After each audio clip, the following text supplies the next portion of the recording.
ദൈവത്തിൻ്റെ അതിപരിശുദ്ധമായ നാമം വാഴ്ത്തപ്പെടുമാറാകട്ടെ. ഈ വചനം കേൾക്കുന്ന എല്ലാവരെയും ദൈവം സമൃദ്ധിയായി അനുഗ്രഹിക്കുമാറാകട്ടെ. അപ്പോസ്തലനായ പൗലോസ് എബ്രായർക്ക് എഴുതിയ ലേഖനം അതിൻ്റെ 13-ാം അധ്യായം അതിൻ്റെ 15-16 വാക്യങ്ങൾ. അപ്പോസ്തലനായ പൗലോസ് എബ്രായർക്ക് എഴുതിയ ലേഖനം 13-ാം അധ്യായം അതിൻ്റെ 15-16 വാക്യങ്ങൾ.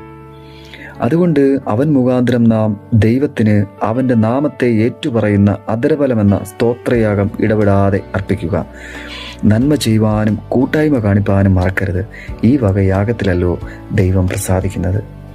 ഈ വചനം കേട്ട എല്ലാവരെയും ദൈവം സമൃദ്ധിയായി അനുഗ്രഹിക്കുമാറാകട്ടെ.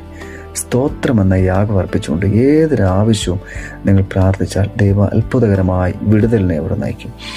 എല്ലാവരും ഈ വചനം കേട്ടതിനായി നന്ദിയോടെ സ്തോത്രം. ആമേൻ.